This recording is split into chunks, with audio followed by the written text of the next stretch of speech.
శాసనసభలో ప్రతిపక్షం లేని మాట నిజం. అధికార పార్టీ సభ్యులే ప్రతిపక్ష పాత్ర పోషిస్తూ ప్రజా సమస్యలను లేవనెత్తుతుండడము నిజం. కానీ కొందరు టీడీపీ ఎమ్మెల్యేలు మరింత స్వేచ్ఛ తీసుకుని మంత్రులపై తీవ్ర వ్యాఖ్యలతో విమర్శలకు దిగడం, సొంత అజెండాలతో ప్రశ్నలు సంధించడంపై సీఎం చంద్రబాబు తీవ్రంగా స్పందించినట్లు తెలిసింది. పలువురు ఎమ్మెల్యేల పేర్లను ప్రస్తావిస్తూ ఇటీవల కాలంలో ఎన్నడూ లేనట్లుగా ఆయన తీవ్ర స్వరంతో మండిపడ్డారు. అయితే ఎమ్మెల్యేలు అసెంబ్లీలో ఏం మాట్లాడుతున్నారు, ఎలాంటి ప్రశ్నలు అడుగుతున్నారో శాసనసభ వ్యవహారాల మంత్రిగా చూసుకోవాలి కదా అని పయ్యావుల కేశవ్ను ప్రశ్నించినట్లు తెలిసింది. చీఫ్ విప్లు దీనికి బాధ్యులని స్పష్టం చేసినట్లు సమాచారం. విశ్వసనీయ సమాచారం ప్రకారం శుక్రవారం మధ్యాహ్నం అసెంబ్లీకి వచ్చిన వెంటనే తన ఛాంబర్లో కొందరు పార్టీ సీనియర్ నేతలు, సీనియర్ మంత్రులతో చంద్రబాబు భేటీ అయ్యారు. గురువారం నాటి పరిణామాలపై వారితో చర్చించారు. మనం అధికారంలో ఉండి మనపై సోషల్ మీడియాలో పోస్టులు పెడుతుంటే సిగ్గుపడాల్సి వస్తోందని పలువురు ఎమ్మెల్యేలు సభలో చేసిన వ్యాఖ్యలపై చంద్రబాబు స్పందించారు. అక్రమ నిర్బంధాలు, అక్రమ కేసులు పెట్టి అరెస్టులు చేస్తే మనకు వైసీపీకి మధ్య తేడా ఏంటని ప్రశ్నించారు. ప్రభుత్వానికి కొన్ని పరిమితులు ఉంటాయని, చట్టం, న్యాయం, నిబంధనలు పాటించాల్సి ఉంటుందని సీఎం చంద్రబాబు స్పష్టం చేశారు. సభలో సీనియర్ ఎమ్మెల్యేలు కొందరు సబ్జెక్ట్ పరంగా మాట్లాడుతున్నారని, అలాంటి చర్చలను ఆహ్వానించాల్సిందేనని, మిగిలిన ఎమ్మెల్యేలు వారిని చూసి సభలో ఎలా మాట్లాడాలో తెలుసుకోవాలని సీఎం చంద్రబాబు పేర్కొన్నారు. లాజిస్టిక్స్, రవాణా పరిశ్రమలు, క్వాంటమ్ కంప్యూటింగ్, టూరిజం రంగాల్లో సర్వతోముఖాభివృద్ధిని సాధిస్తామని ముఖ్యమంత్రి చంద్రబాబు ధీమా వ్యక్తం చేశారు. తెలుగు వారంతా నంబర్ 1 గా ఉండాలని, ప్రపంచంలోనే భారత్ ముందుండాలని చంద్రబాబు ఆకాంక్షించారు. లాజిస్టిక్స్ పరిశ్రమలు, ఉపాధి, ఉద్యోగ అవకాశాలు తదితర అంశాలపై శుక్రవారం అసెంబ్లీలో జరిగిన ప్రత్యేక చర్చలో మాట్లాడారు. లాజిస్టిక్స్ అంశంపై సభలో తొలిసారి మాట్లాడుతున్నానని చంద్రబాబు తెలిపారు. విశాఖ నిన్నటిదాకా స్టీల్ సిటీ, ఇకపై నాలెడ్జ్ సిటీ, రూపాయికే ఎకరా భూమి ఇస్తున్నామంటూ వైసీపీ ఆక్రోశం వెళ్లగక్కుతోందన్నారు. టీసీఎస్కు, కాగ్నిజెంట్కు భూములు ఇస్తే తప్పేంటి, విశాఖకు గూగుల్ వస్తోంది, మిత్తల్ స్టీల్స్, అల్యూమినియం పరిశ్రమలు కూడా వస్తున్నాయని తెలిపారు. రాష్ట్రంలో 50,000 హోటల్ రూమ్లు అందుబాటులో ఉండేలా ఆ రంగాన్ని అభివృద్ధి చేస్తున్నామన్నారు సీఎం చంద్రబాబు. విశాఖలో జీఎంఆర్ ఏవియేషన్ యూనివర్సిటీ ఏర్పాటు చేయనుంది. భోగాపురం విమానాశ్రయం నుంచి వచ్చే ఏడాది ఆగస్టు నుంచి సేవలు ప్రారంభమవుతాయని తెలిపారు. ఎలాగైనా బెయిల్ కోసం ఏపీ లిక్కర్ కేసు నిందితులు డ్రామాలు ఆడుతున్నారు. అనారోగ్య కారణాలతో బెయిల్ పొందాలని చూస్తున్నారు. అందులో భాగంగానే లిక్కర్ స్కామ్ నిందితులు ఏవేవో అనారోగ్య సమస్యలు చెబుతున్నారు. నిందితులు చెబుతున్న కారణాలు, తీరుపై సిట్ అధికారులు సందేహం వ్యక్తం చేస్తున్నారు. బెయిల్ పొందేందుకే అనారోగ్యం పేరిట ఎత్తులు వేస్తున్నారని అనుమానిస్తున్నారు. లిక్కర్ స్కామ్ లో నిందితుడిగా ఉన్న Chevireddy Bhaskar Reddy regular bail reject అయింది. పిఎస్ఆర్కు బెయిల్ వచ్చిన తర్వాత తనకు వెన్నునొప్పి ఉందంటూ ఫిజియోథెరపీ కోసం బెయిల్ మంజూరు చేయాలని కోరుతూ ఆయన కోర్టులో పిటిషన్ వేశారు. అందుకోసం బెయిల్ అవసరం లేదని, జైలులో ఉంటూనే ఫిజియోథెరపీ చేయించుకోవచ్చని కోర్టు పిటిషన్ను తిరస్కరించింది. ఇక వరుసగా రెగ్యులర్ బెయిల్ పిటిషన్లు కోర్టులో రిజెక్ట్ అవుతుండటంతో మద్యం కుంభకోణంలో కర్త, కర్మ, క్రియగా భావిస్తున్న ఏవన్ రాజ్ కసిరెడ్డి కూడా అనారోగ్య కారణాలతో బెయిల్ కోరారు. ఏప్రిల్ నుంచి విజయవాడ జైలులో ఉంటున్న రాజ్ కసిరెడ్డికి మూత్రనాళంలో ఇన్ఫెక్షన్ వచ్చింది. జైలు మెడికల్ ఆఫీసర్ ఆయన్ను పరీక్షించి మందులు ఇవ్వడంతో నయమైంది. అయితే జైలు మెడికల్ ఆఫీసర్తో ఒక సమస్య చెప్పి ప్రభుత్వ ఆసుపత్రికి వెళ్లాక మరో పరీక్ష చేయించుకోవడంపై సందేహాలు వ్యక్తం చేశారు. బెయిల్ కోసం ఎత్తుగడ వేసినట్లు దర్యాప్తు అధికారులు అనుమానిస్తున్నారు. ఈ నేపథ్యంలో విజయవాడ ఏసీబీ కోర్టు మెడికల్ బృందాన్ని ఏర్పాటు చేసి నిగ్గు తేల్చాలని విజయవాడ జీజీహెచ్ సూపరింటెండెంట్కు ఆదేశాలు ఇచ్చింది. దీంతో అసలు విషయం ఏంటన్నది త్వరలో తేలనుంది. తిరుమల లడ్డూ ప్రసాదం తయారీలో కల్తీ నెయ్యి వినియోగించారనే ఆరోపణలపై ప్రత్యేక దర్యాప్తు బృందం యథావిధిగా దర్యాప్తు కొనసాగించవచ్చని సుప్రీంకోర్టు తేల్చి చెప్పింది. ఈ సిట్లో తిరుపతి జిల్లా అదనపు ఎస్పీ జె వెంకట్రావును దర్యాప్తు అధికారిగా నియమించడాన్ని సమర్థించింది. ఆయన విషయంలో హైకోర్టు ఇచ్చిన ఉత్తర్వులను నిలిపివేసింది. సిట్ ఒక నిర్దిష్ట అధికారిని నియమించుకోవాలనుకుంటే అందులో తప్పేముందని చీఫ్ జస్టిస్ బిఆర్ గవాయ్ ప్రశ్నించారు. సుప్రీంకోర్టు ఆదేశాల నేపథ్యంలో తిరుమల లడ్డూ ప్రసాదంలో కల్తీ నెయ్యి కేసు దర్యాప్తు ఎట్టకేలకు తిరిగి ప్రారంభం కానుంది. సుమారు 100 రోజుల తర్వాత 1-2 రోజుల్లో తిరుపతి కేంద్రంగా సిట్ విచారణ తిరిగి మొదలు కానుంది. ఇప్పటికే బాగా ఆలస్యమైన నేపథ్యంలో రెట్టింపు వేగంగా దర్యాప్తును సాధ్యమైనంత త్వరగా ముగించాలని సిబిఐ ఉన్నతాధికారులు భావిస్తున్నట్లు సమాచారం. గత 3 నెలలుగా సిట్ దర్యాప్తుపై నెలకొన్న ప్రతిష్టంభన తొలగిపోవడంతో పెండింగ్ లో ఉన్న నిందితులను, సాక్షుల విచారణ ప్రక్రియ మళ్లీ మొదలు కానుంది. ప్రభుత్వం ఇటీవల నిర్వహించిన 2 కార్యక్రమాలకు మండలి చైర్మన్ ఆహ్వానించకుండా ఆయన్ను అవమానించిందని వైసీపీ ఆరోపించింది. ఈ అంశంపై సభానాయకుడైన సీఎం సమాధానం చెప్పాలని వైసీపీ సభ్యులు డిమాండ్ చేశారు. శుక్రవారం భోజన విరామం తర్వాత మండలిలో విపక్ష నేత బొత్స సత్యనారాయణ ఈ అంశాన్ని ప్రస్తావించారు. ఇటీవల తిరుపతిలో జరిగిన పార్లమెంటు మహిళా సభ్యుల సదస్సు, తాజాగా శాసనసభ ప్రాంగణంలో ప్రభుత్వ విప్లు, మీడియా పాయింట్ భవనం ప్రారంభోత్సవానికి మండలి చైర్మన్ కు ఆహ్వానం లేదని తెలిపారు. ఈ 2 కార్యక్రమాలకు స్పీకర్, డిప్యూటీ స్పీకర్ను ఆహ్వానించి మండలి చైర్మన్ పిలవకుండా అవమానించారని ఆరోపించారు. దీనిపై మంత్రులు అచ్చెన్నాయుడు, మనోహర్ జోక్యం చేసుకున్నారు. పొరపాటు ఎక్కడ జరిగిందో తెలుసుకుంటామని వారు చెప్పినా వైసీపీ సభ్యులు చైర్మన్ పోడియం వద్ద ఆందోళనకు దిగారు. సీఎం వచ్చి సమాధానం చెప్పాలని విపక్ష సభ్యులు నినాదాలు చేశారు. చైర్మన్ కు జరిగిన అవమానం మండలి సభ్యులకు జరిగినట్లేనని, దీనిపై చర్చ జరగాలన్నారు బొత్స. చైర్మన్ ఎస్సీ అయినందునే అవమానం జరిగిందని వైసీపీ సభ్యులు ఆరోపించారు. దీనిపై చైర్మన్ మోషన్ రాజు జోక్యం చేసుకుని తాను ఉన్నప్పుడు చర్చించడం సరికాదు, ప్యానెల్ చైర్మన్ పెడతా, చర్చించుకోండి అంటూ సభను కొద్దిసేపు వాయిదా వేశారు. మండలి చైర్మన్ ఆహ్వానించాల్సిందే, కానీ సభ మండలి ద్వారా జరిగే ఏ కార్యక్రమానికి ముఖ్యమంత్రికి సంబంధం ఉండదన్నారు మంత్రి అచ్చెన్నాయుడు. సభలో స్పీకర్, మండలిలో చైర్మన్ ప్రధానం. పొరపాటు ఎక్కడ జరిగిందో అసెంబ్లీ సెక్రటరీని అడిగి తెలుసుకుంటామని, ఇలాంటి వాటికి కమిటీ ఉంది. సంబంధం లేని విషయాన్ని సంబంధం లేని వ్యక్తులకు ఆపాదించి మాట్లాడటం సరికాదన్నారు. తెలంగాణలో స్థానిక సంస్థల ఎన్నికలు రాష్ట్ర ప్రభుత్వం సన్నద్ధమైంది. బీసీ రిజర్వేషన్లపై ప్రభుత్వం జీవో విడుదల చేసింది. స్థానిక సంస్థల బీసీలకు 42% రిజర్వేషన్లు కల్పిస్తూ ఉత్తర్వులు జారీ చేసింది. ఈ ఉదయం 11 గంటలకు రాష్ట్ర ఎన్నికల సంఘం స్థానిక సంస్థల ఎన్నికల నిర్వహణపై కీలక సమావేశం నిర్వహించనుంది. ఈ సమావేశానికి సీఎస్ రామకృష్ణారావు, డీజీపీ జితేందర్, ఉన్నతాధికారులు హాజరు కానున్నారు. తెలంగాణలో గ్రామీణ స్థానిక సంస్థల ఎన్నికల సన్నద్ధత ప్రణాళికను ఇప్పటికే పంచాయతీరాజ్ శాఖ విడుదల చేసింది. తెలంగాణలో 12,760 పంచాయతీలు, 1,12,534 వార్డులు, 565 జెడ్పీటీసీలు, 5,763 ఎంపీటీసీ స్థానాలకు ప్రత్యక్ష ఎన్నికలు నిర్వహించనున్నట్లు తెలిపింది. ప్రత్యక్ష ఎన్నికల అనంతరం పరోక్షంగా 565 మండల పరిషత్తులు, 31 జిల్లా పరిషత్తులకు చైర్పర్సన్ల ఎన్నికలను నిర్వహిస్తామని పేర్కొంది. స్థానిక ఎన్నికలపై ఏ క్షణమైన నోటిఫికేషన్ వచ్చే అవకాశం ఉంది. గతంలో ఎన్నడూ లేని విధంగా ఈ ఏడాది దసరా ఉత్సవాలకు మహిళలు పోటెత్తుతున్నారు. తొలి రోజే విజయవాడ దుర్గమ్మను 80,000 మంది దర్శించుకోవడం రికార్డు అంటున్నారు. ఇందుకు కూటమి ప్రభుత్వం అమలు చేస్తున్న స్త్రీ శక్తి పథకమే కారణమని అధికారులు చెబుతున్నారు. రోజు రోజుకు భక్తుల రద్దీ పెరుగుతోంది. అందుకు తగ్గట్లుగానే అధికారులు ఏర్పాట్లు చేశారు. ఎక్కడా భక్తులకు ఎటువంటి ఇబ్బందులు తలెత్తకుండా QR కోడ్ ద్వారా సమస్యలను ఎప్పటికప్పుడు పరిష్కరిస్తున్నట్లు కలెక్టర్ తెలిపారు. ఏపీ వ్యాప్తంగా ఉచిత బస్సు సౌకర్యం కావడంతో వివిధ ప్రాంతాల నుంచి ఇంద్రకీలాద్రికి మహిళా భక్తులు తరలివస్తున్నారు. అమ్మవారి జన్మ నక్షత్రమైన మూలా నక్షత్రం రోజున భారీగా భక్తులు వస్తారని అధికారులు అంచనా వేస్తున్నారు. అందుకు తగ్గట్లుగానే అధికార యంత్రాంగం ఏర్పాట్లు చేస్తోంది. దసరా ఉత్సవాలకు ఇంకా భక్తుల రద్దీ బాగా పెరిగే అవకాశం ఉన్న నేపథ్యంలో ఇప్పటి నుంచి అన్ని శాఖల అధికారులు సమన్వయంతో ప్రణాళికబద్ధంగా పనిచేయాల్సిన అవసరం ఉంది. అయితే కొన్ని కీలకమైన పాయింట్లలో పనిచేసే పోలీసు అధికారులు సహనం కోల్పోయి దురుసుగా వ్యవహరించడంతో వివాదాలు తలెత్తుతున్నాయి. భక్తుల రద్దీతో పోలీసులు కూడా నిబంధనలు కఠినంగా అమలు చేశారు. ఆంధ్ర యూనివర్సిటీ శాతవాహన వసతి గృహంలో ఉంటున్న విద్యార్థి మణికంఠ గురువారం మృతి చెందాడు. ఏయూ డిస్పెన్సరీ విభాగంలో సరైన సౌకర్యాలు లేక మృతి చెందాడని గత 2 రోజులుగా విద్యార్థులు ఆందోళన చేపట్టారు. పోలీసులను వెనక్కి పంపాలని, మృతుడి కుటుంబానికి ₹1,00,00,000 పరిహారం అందించాలని విద్యార్థులు డిమాండ్ చేశారు. తమ సమస్యను పరిష్కరించాలంటూ వీసీ రాజశేఖర్ ఛాంబర్ను విద్యార్థి సంఘ నేతలు ముట్టడించారు. కనీస వసతులు కల్పించాలని డిమాండ్ చేశారు. వీసీ రిజిస్ట్రార్ కార్యాలయాలకు తాళాలు వేసి ఉండడంతో వారికి వ్యతిరేకంగా విద్యార్థులు నినాదాలు చేశారు. అక్కడికి వచ్చిన వీసీకి వ్యతిరేకంగా విద్యార్థులు నినాదాలు చేశారు. ఈ సందర్భంగా పోలీసులు విద్యార్థులకు మధ్య తోపులాట చోటు చేసుకుంది. దీంతో జిల్లా అధికార యంత్రాంగం జోక్యం చేసుకుని పరిస్థితిని చక్కదిద్దారు. జిల్లా కలెక్టర్ ప్రతినిధిగా కోఆపరేటివ్ సొసైటీ అధికారిని త్రివేణి ఆంధ్ర యూనివర్సిటీకి వచ్చారు. కేజీహెచ్ సూపరింటెండెంట్, ఆంధ్ర మెడికల్ కళాశాల ప్రిన్సిపాల్, మరొక వైద్య నిపుణుడితో కలిసి కమిటీ వేస్తున్నట్లు తెలిపారు. దసరా సెలవులు పూర్తయ్యేలోగా డిస్పెన్సరీకి సంబంధించి అన్ని పూర్తి స్థాయిలో సమకూర్చేందుకు అంగీకరించారు. విద్యార్థులు 10 డిమాండ్లు తమ ముందుంచారని, వాటిని పరిశీలించి దసరా సెలవులు పూర్తయ్యేలోపు పరిష్కరిస్తామని వీసీ హామీ ఇచ్చారు. మరోవైపు ఈ అంశంపై ఏపీ అసెంబ్లీలోనూ చర్చకు వచ్చింది. విద్యార్థి మృతి బాధాకరమన్న మంత్రి లోకేష్ దానిపై రాజకీయాలు చేయడం తగదన్నారు. మొత్తం మీద ఏయూలో 2 రోజులుగా జరుగుతున్న ఆందోళనకు ఫుల్ స్టాప్ పడింది. తెలంగాణ రాష్ట్ర డైరెక్టర్ జనరల్ ఆఫ్ పోలీసుగా బత్తుల శివధర్ రెడ్డి నియమితులయ్యారు. ప్రస్తుత డీజీపీ జితేందర్ ఈ నెలాఖరున పదవి విరమణ చేయనున్నారు. దీంతో నూతన డీజీపీగా 1994 బ్యాచ్ ఐపీఎస్ అధికారి బి శివధర్ రెడ్డిని నియమిస్తూ రాష్ట్ర ప్రభుత్వ ప్రధాన కార్యదర్శి రామకృష్ణారావు ఉత్తర్వులు జారీ చేశారు. అయితే ప్రస్తుతం ఇంటెలిజెన్స్ విభాగం డీజీగా ఉన్న శివధర్ రెడ్డికి రాష్ట్ర డీజీపీగా పూర్తిస్థాయి బాధ్యతలు అప్పగిస్తున్నట్లు తెలిపారు. శుక్రవారం సాయంత్రం సీఎం రేవంత్ రెడ్డి చేతుల మీదుగా శివధర్ రెడ్డి నియామక ఉత్తర్వులను అందుకున్నారు. అక్టోబర్ 1న ఆయన డీజీపీగా బాధ్యతలు స్వీకరించనున్నారు. శివధర్ రెడ్డి స్వస్థలం రంగారెడ్డి జిల్లా ఇబ్రహీంపట్నం మండలం తూలేకార్ల గ్రామం. ఆయన జన్మించింది మాత్రం హైదరాబాద్లోనే. విద్యాభ్యాసం అంతా హైదరాబాద్లోనే కొనసాగింది.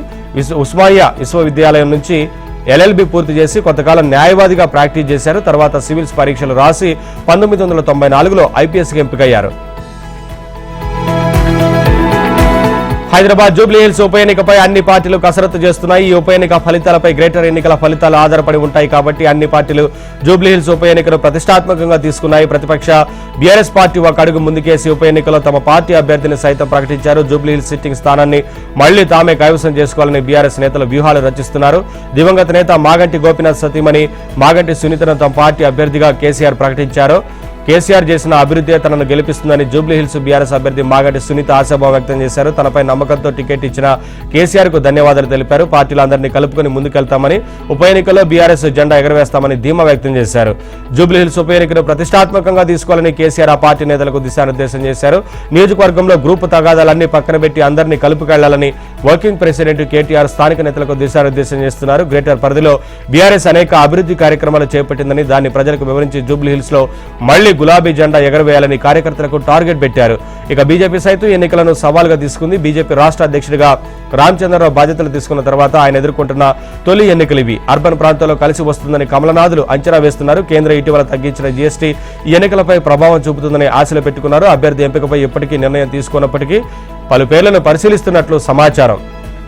ఇంకా జూబ్లీహిల్స్ ఎన్నికను అధికార కాంగ్రెస్ పార్టీ చాలా ప్రతిష్టాత్మకంగా తీసుకుంది. పార్టీ అధ్యక్ష పదవి చేపట్టిన తర్వాత పీసీసీ చీఫ్ మహేష్ గౌడ్ ఎదుర్కొన్న తొలి ఎన్నిక ఇది. మరోవైపు పార్టీ ఇన్ఛార్జ్ మీనాక్షి నటరాజన్ కు కూడా ఇదే తొలి టాస్క్. దీంతో ఈ ఎన్నికలను ఖచ్చితంగా గెలవాలని మీనాక్షి నటరాజన్ నాయకులకు టార్గెట్ పెట్టింది. ఇప్పటికే 3 మంత్రులు, పలువురు కార్పొరేషన్ చైర్మన్లతో పలు కమిటీలు వేసిన కాంగ్రెస్ పార్టీ అనేక సర్వేలు చేయించింది. రైతులకు నష్టం కలిగించే విధంగా కాలుష్యాన్ని విడుదల చేస్తున్న అరబిందో ఫార్మా పరిశ్రమపై చర్యలు తీసుకుంటారా లేదంటే పరిశ్రమను కాలబెట్టమంటారా అంటూ కాలుష్య నియంత్రణ మండలికి జడ్చర్ల ఎమ్మెల్యే జనంపల్లి అనిరుద్ రెడ్డి అల్టిమేటం జారీ చేశారు. అరబిందోపై చర్యలు తీసుకునేందుకు పీసీబీకి ఒక్కరోజే గడువిస్తున్నానని, స్పందించకపోతే ఆదివారం ఉదయం 11 గంటలకు తానే స్వయంగా పరిశ్రమను కాలబెడతానంటూ ఓ వీడియోలో ఆయన హెచ్చరించారు. మహబూబ్ నగర్ జిల్లా జడ్చర్ల మండలం పోలేపల్లి సెజ్లోని అరబిందో ఫార్మా పరిశ్రమ నుంచి వెలువడుతున్న వాయు జల కాలుష్యానికి సంబంధించిన ఫోటోలు, వీడియోలను ఎమ్మెల్యే అనిరుద్ రెడ్డికి శుక్రవారం పంపిన పలువురు రైతులు కాలుష్యం బారి నుంచి తమని రక్షించాలని వేడుకున్నారు. ఇందుకు సంబంధించిన ఎమ్మెల్యే అనిరుద్ రెడ్డి అరబిందో ఫార్మా పరిశ్రమ కాలుష్యం అంశంలో పీసీబీని హెచ్చరిస్తూ ఓ వీడియోను విడుదల చేశారు. రైతులు తనకు పంపిన ఫోటోలు, వీడియోలను దానికి జత చేశారు. తీవ్ర అల్పపీడనం ప్రభావంతో శ్రీకాకుళం, పార్వతీపురం, మన్యం, విజయనగరం, విశాఖపట్నం, అనకాపల్లి, ఏలూరు, ఎన్టీఆర్, గుంటూరు, పల్నాడు జిల్లాల్లో భారీ నుంచి అతి భారీ వర్షాలు. అల్లూరు సీతారామరాజు, కాకినాడ, కోనసీమ తూర్పు, పశ్చిమ గోదావరి, కృష్ణా, బాపట్ల, ప్రకాశం, నంద్యాల, కడప, కర్నూలు జిల్లాల్లో భారీ వర్షాలు కురవనున్నాయి. శనివారం ఉదయం నుంచి ఆదివారం ఉదయం వరకు కోస్తా, రాయలసీమలో అనేక చోట్ల ఉరుములు, పిడుగులు, ఈదురుగాలులతో వర్షాలు కురుస్తాయని వాతావరణ శాఖ తెలిపింది. శ్రీకాకుళం, మన్యం, అల్లూరి, ఏలూరు, ఎన్టీఆర్, పల్నాడు, ప్రకాశం, కర్నూలు, నంద్యాల, అనంతపురం జిల్లాలో భారీ వర్షాలు కురుస్తాయని పేర్కొంది. కోస్తాలో తీరం వెంబడి బలమైన గాలులు వీస్తున్నందున మత్స్యకారులు చేపల వేటకు వెళ్లరాదని విశాఖ తుఫాను హెచ్చరిక కేంద్రం హెచ్చరించింది. అన్ని ఓడరేవుల్లో 3వ నంబరు భద్రతా సూచిక ఎగురవేశారు. ఇదిలా ఉండగా ఈ నెల 30 నాటికి అండమాన్ సముద్రంలో ఉపరితల ఆవర్తనం ఆవరించనుందని, ఆ తర్వాత వాయువ్యంగా పయనించి వచ్చే నెల 2వ తేదీ కల్లా పశ్చిమ మధ్య బంగాళాఖాతంలో అల్పపీడనంగా బలపడనుందని వాతావరణ నిపుణుడు ఒకరు తెలిపారు. దీనివల్ల ఉత్తర కోస్తాలో వర్షాలు కురుస్తాయని పేర్కొన్నారు. బంగాళాఖాతంలోని తీవ్ర అల్పపీడన నేపథ్యంలో ప్రభుత్వం అప్రమత్తమైంది. మరో 24 గంటల్లో వాయుగుండంగా బలపడే అవకాశం ఉండడంతో హోం విపత్తుల నిర్వహణ శాఖ మంత్రి అనిత కలెక్టర్లతో సమీక్ష చేశారు. ఎలాంటి పరిస్థితులనైనా ఎదుర్కొనేందుకు క్షేత్రస్థాయిలో అధికారులు సిద్ధంగా ఉండాలని సూచించారు. కంట్రోల్ రూమ్లు ఏర్పాటు చేయాలని, ప్రమాదకర ప్రదేశాల్లో హెచ్చరిక బోర్డులు పెట్టాలని ఆదేశించారు. సహాయక చర్యలకు ఎన్డీఆర్ఎఫ్, ఎస్డీఆర్ఎఫ్, పోలీసు, ఫైర్ సిబ్బంది సిద్ధంగా ఉండాలని స్పష్టం చేశారు. వాగులు, కాలువలు దాటే ప్రయత్నం చేయవద్దని ప్రజలను కోరారు. హైదరాబాద్ ను వర్షాలు వేడటం లేదు. గురువారం రాత్రి మొదలైన వాన ఎడతెరిపి లేకుండా కురుస్తూనే ఉంది. దీంతో చాలా చోట్ల లోతట్టు ప్రాంతాలు జలమయమయ్యాయి. రహదారులు, కాలువలను తలపిస్తున్నాయి. వర్షాల నేపథ్యంలో సైబరాబాద్ ట్రాఫిక్ పోలీసులు సాఫ్ట్వేర్ కంపెనీలకు పలు సూచనలు చేశారు. ట్రాఫిక్ రద్దీ దృష్ట్యా ఉద్యోగులకు వర్క్ ఫ్రం హోం ప్రకటించాలని విజ్ఞప్తి చేశారు. రోడ్లపై వరద నీరు నిలిచిపోవడంతో వాహనదారులు అనేక ఇబ్బందులు పడ్డారు. హైదరాబాద్లో ఉస్మాన్ సాగర్ 11 గేట్లు, హిమాయత్ సాగర్ 6 గేట్లు ఎత్తారు. జంట జలాశయాల గేట్లు ఎత్తివేతతో మూసీకి వరద పెరిగింది. దాంతో దిగువ ప్రాంత ప్రజలు అప్రమత్తంగా ఉండాలని హెచ్చరికలు జారీ చేశారు. మూసీ పరిసర ప్రాంతాల్లో రెడ్ అలర్ట్ జారీ చేశారు. చాలా బస్తీలు జలదిగ్బంధంలో ఉన్నాయి. జంట జలాశయాల గేట్ల ఎత్తివేతతో జియాగూడ, పురానాపూల్, గోల్నాక, ముసారాంబాగ్ ముంపు ప్రాంతాల్లో భారీగా వరద నీరు చేరింది. Jiyaguda 100 feet road, Purana Pul high court మార్గంలో రోడ్డుపైకి వరద నీరు వచ్చింది. మరోవైపు ముసారాంబాగ్ బ్రిడ్జిపై రాకపోకలు నిలిపేశారు. అటు మూసీ పరివాహక ప్రాంతాల ప్రజలందరినీ అధికారులు ఖాళీ చేయిస్తున్నారు. హైదరాబాద్ ప్రజలందరూ జాగ్రత్తగా ఉండాలని అధికారులకు సూచిస్తున్నారు. అవసరం ఉంటే తప్ప ఇళ్ల నుంచి బయటకు రావద్దని చెబుతున్నారు. మూసీ ఉగ్రరూపం దాల్చింది. ఆ తీవ్రతకు హైదరాబాద్లోని మూసీ పరిసర ప్రాంతాలు వణికిపోతున్నాయి. గండిపేట నుంచి మొదలు నాగోలు దాకా ప్రమాదకర రీతిలో నది ప్రవహిస్తుండటంతో సమీపంలోని ఇళ్లు మునిగాయి. బాధితులు హాహాకారాలు చేస్తూ నివాసాల నుంచి బయటపడ్డారు. మూసీ ఉధృతికి నది ఒడ్డున ఉన్న ఎంజీబీఎస్ బస్టాండ్లోకి వరద నీరు పోటెత్తింది. బస్టాండ్లో ఎక్కడికక్కడ నీరు చేరడంతో ప్రయాణికులు తీవ్ర ఇబ్బందులు పడ్డారు.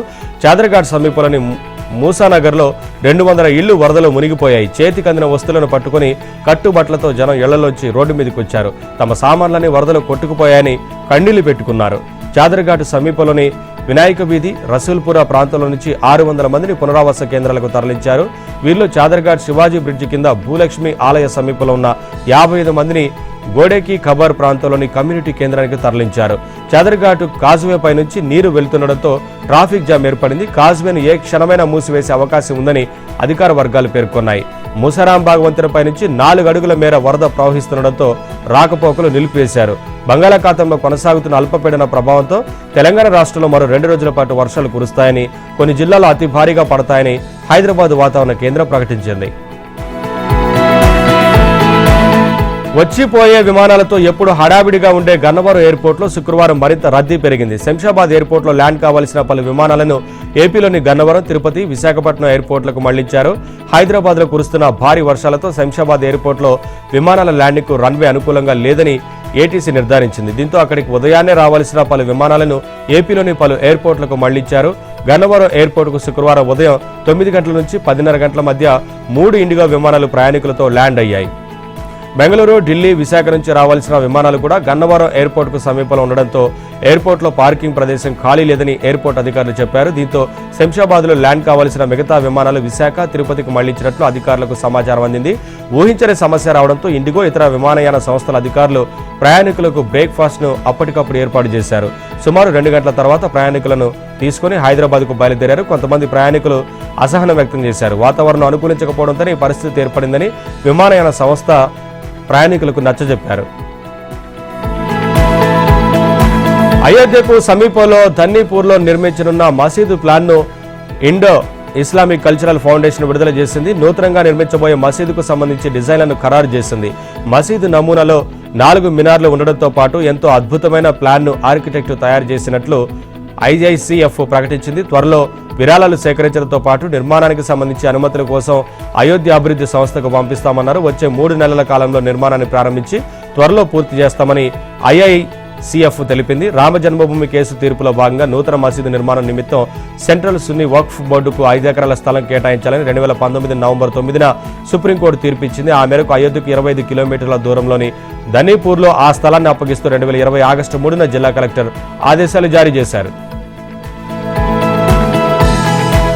భారత వాయుసేనకు కొన్ని దశాబ్దాలుగా వెన్నుముకలా ఉండి ఎన్నో యుద్ధాల్లో విజయాన్ని అందించిన MiG-21కు air force chief AP Singh వీడ్కోలు పలికారు. చండీగఢ్ ఎయిర్ బేస్ కేంద్ర వేదికగా ఈ కార్యక్రమం జరిగింది. దీనికి కేంద్ర రక్షణ శాఖ మంత్రి రాజ్నాథ్ సింగ్, IAF సీనియర్ అధికారులు, మాజీలు హాజరయ్యారు. ఈ రకం విమానం భారత్లో తొలిసారి అడుగుపెట్టింది కూడా ఈ ఎయిర్ ఫోర్స్ స్టేషన్లోనే. నాడు ఫస్ట్ సూపర్ సోనిక్స్ గా వ్యవహరించే 28వ స్క్వాడ్రన్ కు వీటిని మొదటిసారి అప్పగించారు. వింగ్ కమాండర్ దిల్బాగ్ సింగ్ దీనికి నాయకత్వం వహించి ఆ తర్వాత ఆయన ఎయిర్ చీఫ్ మార్షల్ స్థాయికి ఎదిగారు. ఇక MiG-21లు కూడా దాదాపు 60 ఏళ్లకు పైగా ఇండియన్ ఎయిర్ ఫోర్స్ కు సేవలు అందించాయి. సోవియట్కు చెందిన MiG-21 విమానాలను 1961లో IAF కొనుగోలు చేసింది. ఆ తర్వాత 4 దశాబ్దాల పాటు యుద్ధ విమానాల దళంలో IAFకు MiG-21 వెన్నుముకగా నిలిచింది. 1965 నాటి ఇండోపాక్ వార్లో MiG-21 కీలక పాత్ర పోషించింది. 1985లో ఆపరేషన్ మేఘదూత్ సమయంలో సియాచిన్ గ్లేసియర్ వద్ద MiG-21 కీలక ఆపరేషన్ చేపట్టింది. పాకిస్తాన్ ఆక్రమిత కశ్మీర్లో జరుగుతున్న రన్వే నిర్మాణ పనుల గురించి సీక్రెట్ కెమెరా ద్వారా MiG-21 ఫోటోలు తీసింది. 1999 మే 26వ తేదీన MiG-21 యుద్ధ విమానాలు తొలిసారి ప్రత్యక్ష యుద్ధంలో పాల్గొన్నాయి. బెంగళూరు నగరం పేరు చెప్పగానే సిలికాన్ వ్యాలీ అని గుర్తుకు వస్తుంది. అయితే అదే సమయంలో బెంగళూరు అనగానే ట్రాఫిక్ సమస్యలు కూడా గుర్తుకు వస్తాయి. బెంగళూరులో ఉండే టెక్ ఉద్యోగులు తాము నగరంలోని ట్రాఫిక్ ను తట్టుకోలేకపోతున్నామంటూ పదే సోషల్ మీడియా వేదికగా తమ అవస్థలను వెళ్లగక్కుతూనే ఉన్నారు. అయితే రోజులో కనీసం 3-4 గంటలు ట్రాఫిక్లోనే తమ విలువైన సమయం వృధా అవుతోందని ఇప్పటికే చాలా మంది బెంగళూరు నగరవాసులు చెబుతూనే ఉన్నారు. కిలోమీటర్ దూరానికి గంటల తరబడి వాహనాల మధ్య చిక్కుకోవాల్సిన పరిస్థితి నెలకొంటోందని చెబుతున్నారు. అయితే ప్రభుత్వాలు తీసుకుంటున్న చర్యల కారణంగా బెంగళూరు ట్రాఫిక్ తగ్గడం లేదని ఆరోపిస్తున్నారు. అయితే ట్రాఫిక్ కష్టాలకు తోడు బెంగళూరు ప్రజలను రహదారులు ఇబ్బందులు పెడుతున్నాయి. ఇంటి నుంచి అడుగు తీసి బయట పెడితే చాలు రహదారులన్నీ గోతులమయంగా మారిపోయాయని టెక్కీలు ఆవేదన వ్యక్తం చేస్తున్నారు. బెంగళూరులో రోడ్లపై కార్లపై వెళ్లడం కంటే ట్రాక్టర్లపై వెళ్లడం మంచిదంటూ సోషల్ మీడియాలో పోస్టులు చేస్తున్నారు. ఇదిలా ఉంటే కొంతమంది అయితే ప్రభుత్వంపై బహిరంగంగా విమర్శలు గుప్పిస్తున్నారు. బెంగళూరులో ట్రాఫిక్ రద్దీపై తీవ్ర విమర్శలు వస్తుండటంతో రద్దీని నియంత్రించేందుకు సీఎం సిద్ధరామయ్య విప్రో వ్యవస్థాపకుడు అజీం ప్రేమ్జీకి లేఖ రాశారు. బెంగళూరులోని విప్రో క్యాంపస్ లోపలి నుంచి కొన్ని వాహనాలను అనుమతించాలని కోరారు. దీనివల్ల ఆ చుట్టుపక్కల రహదారులపై ట్రాఫిక్ రద్దీ 30% తగ్గుతుందని ఆశాభావం వ్యక్తం చేశారు. సీఎం లేఖపై అజీం ప్రేమ్జీ ప్రభుత్వానికి లేఖ రాశారు. అస్సాంకు చెందిన ప్రముఖ గాయకుడు జుబిన్ గార్గ్ ఇటీవల సింగపూర్లో ప్రమాదవశాత్తు మృతి చెందిన ఘటన జరిగింది. అయితే ఆయన మృతిపై వివాదం కొనసాగుతుంది. కాంగ్రెస్ బీజేపీ నేతల మధ్య వార్ నడుస్తోంది. సింగపూర్లో మరణానికి గల కారణాలపై సిబిఐ లేదా విశ్రాంతి జడ్జితో విచారణ చేయించాలని కాంగ్రెస్ డిమాండ్ చేస్తుండగా జుబిన్ గార్గ్ మృతి కారణమైన వారిని వదిలేది లేదని విచారణ కోసం సిట్ని ఏర్పాటు చేస్తున్నట్లు సీఎం హిమంత బిశ్వ శర్మ తెలిపారు.